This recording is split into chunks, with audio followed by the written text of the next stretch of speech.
This is Little Nightmares 3, Condensed. Before we begin, it's worth noting that Little Nightmares 3's story isn't directly connected to 1 and 2. It does take place in Nowhere, the same nightmarish world where Little Nightmares 1 and 2 take place. But you won't be seeing Six, or Mono, or any other characters from the previous games. This is a new story with new characters. So with that in mind, let's get started. Our two main characters are Lo and Alone. The game starts with Lo dreaming about a mirror, his only hope to escape Nowhere. He wakes up next to a shattered mirror, and his friend Alone helps him to his feet. With a map on hand, Lo and Alone begin their journey through the spiral to find the other mirrors. The two of them head into Necropolis, a dead city within a desert, caught in a sandstorm. The city's inhabitants have all turned into stone. Aside from some crows and beetles, there's not much other life. It's not long until they encounter the Monster Baby, a giant porcelain doll that aimlessly roams around the city, looking for something to play with. Its beam-like gaze is what turned the residents into stone. The Monster Baby eventually gets its hands on Lo and Alone before quickly tossing them aside. And here, we get our first flashback into Lo's past, where we see a brief glimpse of him in a padded room, seemingly trapped there by an unseen presence. Lo wakes up among the rubble, and Alone hands him his map, and the pair continue onward. Even at night, the Monster Baby continues to be a constant threat. Thanks to some crows, the baby gets distracted and wanders off, leaving Lo and Alone to continue forward until they find a mirror. Lo uses the mirror to transport him and Alone to a new location. Lo has no issue passing through, but when Alone emerges from the mirror, it breaks. The two of them are now in the candy factory. Those people hanging on the conveyor belts appear to be nothing more than mindless workers. Perhaps some of them are being used as ingredients to produce more candy. The candy factory is under the authority of the supervisor. Lo and Alone try their best to evade her as they move forward. But it's not easy, especially since they're under surveillance. Deeper into the factory, we see more of how the candy is being made and the sheer amount that's being produced. The buckets filled with red sludge and body parts scattered around suggest what the candy is really made from. When Lo and Alone shut off the surveillance cameras, the supervisor starts freaking out. She gets rid of the chair she was swiveling around on, revealing her spider-like body.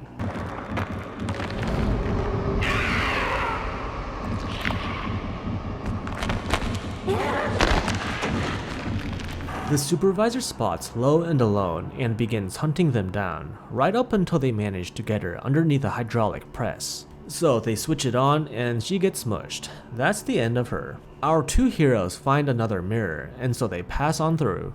Alone is briefly knocked unconscious after traveling through the mirror, but she wakes up, much to Lo's relief. In this new location, we see a familiar creature, a gnome. The gnome first appears to be skittish, but turns out that it was just leading the two of them to a room with a furnace. After they turn it on, the gnome gives Lo and Alone an electrical fuse as a gesture of thanks. Don't worry, little guy, no one's going to eat you. With the fuse, Lo and Alone are able to use an elevator and keep moving. The pair encounter a couple porcelain puppets, and they're not friendly. But at least these guys can be taken down fairly easily. They find themselves at the carnival, where the attendees are occupied with brainless activities, whether it be gorging on food or hitting a body with a stick. If you've played the other Little Nightmares games, you probably know that most of the beings in Nowhere are single-minded creatures driven by instinct.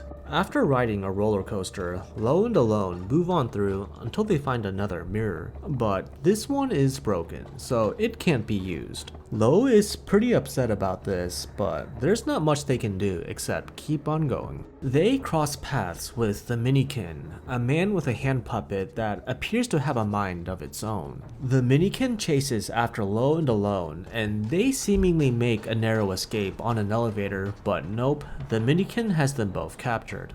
Lo and Alone get thrown into cages, and Alone is able to squeeze through the bars without much trouble, allowing her to break Lo free when the Minikin leaves the room.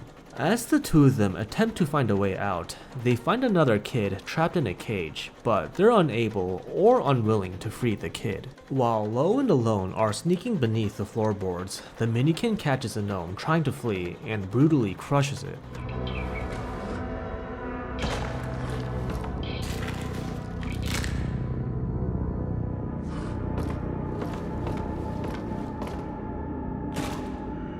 A bit later, it's shown why the Minikin has an interest in capturing children. We can see him closely watching a child practicing a juggling routine, indicating that children are expected to perform at the carnival. The Minikin sets his sights on Lo and Alone and starts chasing them. The two kids escape the Minikin using a hot air balloon, and though the puppet climbs on board, it gets burned by the balloon's flame. They finally get a rare moment of calm while drifting through the sky, until of course something goes wrong. Lightning strikes the hot air balloon and they go down. It's flashback time again. Lo is on his bed with his doodles, and he hides his drawings in the trash chute when he senses someone coming. When he's in the clear, he opens up the trash chute and a doll that resembles Alone pops out.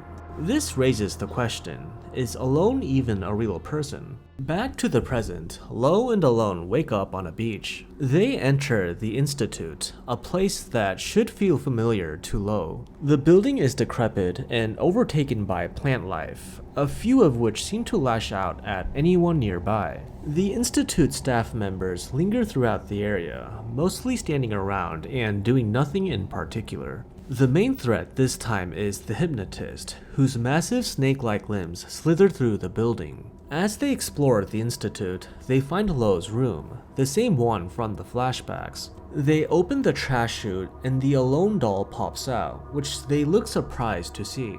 The doll seems to have a time-bending effect on the area around it, opening a window to the past. With the doll, they're able to move through parts of the Institute that were previously inaccessible due to decay and damage. The hypnotist's hand spots Lo and Alone and starts to go after them. It's later shown that the hand itself has an eye, which explains how it can see its surroundings. Just as the hypnotist has them cornered, Lo shoots the eye in his hand, causing him to retreat. Moments later, the hypnotist comes back with a vengeance. The hypnotist goes after Lo and Alone, destroying much of the building in the process. They find a mirror and Lo prepares to go through, but for some reason, Alone is unusually reluctant to follow, despite their dire situation.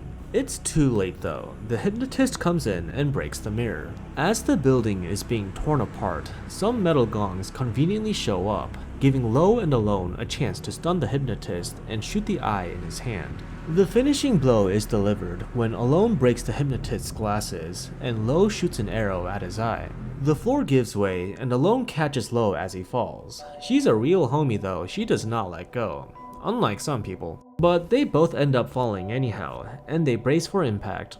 In this last flashback, Lo is seen embracing the Alone doll. Lo gets his doodles from the trash chute and goes back on the bed, imagining Alone as a real person.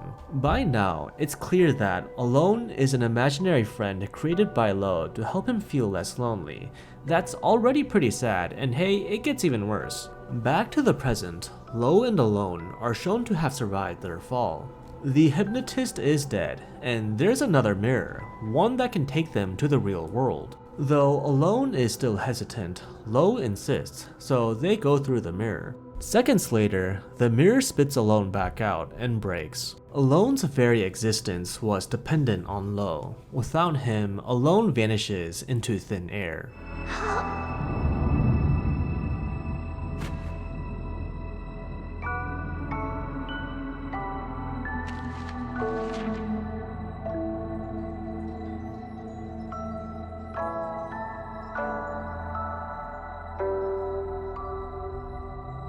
After the credits roll, we see Lo in the real world, trying to piece a mirror back together, presumably the same one he used to escape nowhere.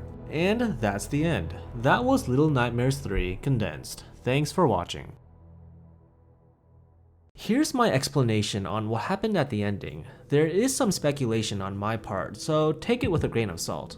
My working theory is that Nowhere isn't just a weird alternate dimension that hates kids. It's a place that's influenced by humanity's collective consciousness. Dave Mervick, a senior narrative designer who worked on Little Nightmares 1 and 2, had this to say when he was asked who built structures like the Signal Tower. The world of Little Nightmares doesn't work that way. Creatures and places exist for a reason. In the first game, the maw exists because the hunger exists. From that quote, we can infer that the need for escapism in the real world manifested as the signal tower in Little Nightmares 2. So where am I going with this? In the real world, while Lo was alone in his room in the Institute, he created Alone as his imaginary friend. And somehow, his imagination resulted in a living, breathing person that exists only in nowhere.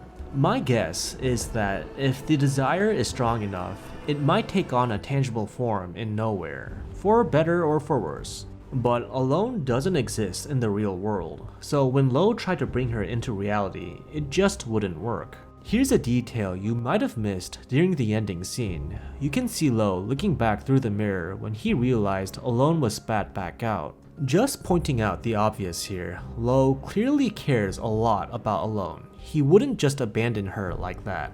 In the after credits scene, it looks like Lo might be attempting to return to nowhere through the broken mirror, wanting to reunite with Alone. This isn't the end of this story. There's going to be a DLC called Secrets of the Spiral, set to be released sometime in 2026. Hopefully, it will answer some questions, like why Lo was in the Institute, or how he ended up in nowhere to begin with. Anyway, thanks again for watching, and I hope to see you in my next video. Peace out.